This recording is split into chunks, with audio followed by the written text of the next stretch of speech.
Tugas presentasi. Hello friends, let me introduce myself. My name is Angelina Prativi. You can call me Anggi. In this video, I will discuss the company, environment, and culture. Lingkungan dan budaya perusahaan merupakan dua aspek penting yang saling berkaitan dalam menciptakan suasana kerja yang produktif, sehat, dan berkelanjutan di suatu organisasi. Satu, pengertian lingkungan perusahaan. Lingkungan adalah seluruh faktor yang mempengaruhi kegiatan operasional suatu organisasi, baik yang berasal dari dalam, internal maupun dari luar eksternal perusahaan.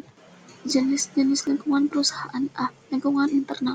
Lingkungan internal adalah faktor-faktor dari dalam perusahaan yang dapat dikendalikan dan langsung mengaruhi jalannya organisasi. Contoh lingkungan eksternal: struktur organisasi, bagaimana perusahaan diatur, manajemen dan kepemimpinan, gaya pemimpinan yang digunakan, sumber daya manusia, karyawan dan keahlian, fasilitas dan teknologi, peralatan dan sistem yang digunakan.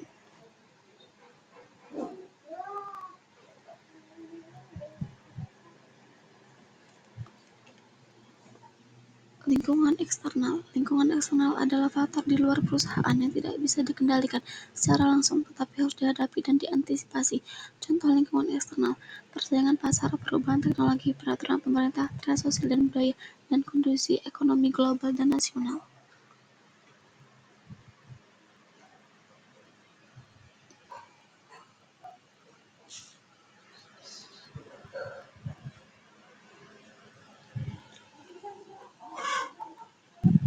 Budaya perusahaan atau pengertian budaya perusahaan. Budaya perusahaan adalah sekumpulan nilai, kepercayaan, norma, dan kebiasaan yang dimiliki oleh anggota organisasi dan mengaruhi cara mereka bekerja serta berinteraksi satu sama lain.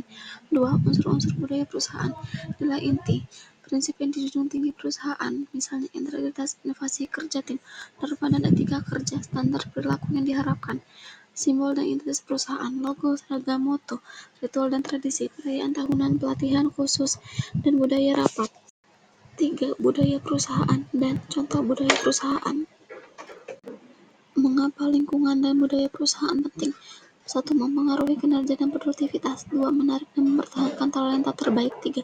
Membentuk citra dan reputasi perusahaan. 4. Meningkatkan kemampuan adaptasi. 5. Mendorong kolaborasi dan inovasi, mengurangi konflik dan turnover. Oh, thank you friends for being willing to take a look. I hope it's useful. Semoga bermanfaat ya kawan-kawan semua.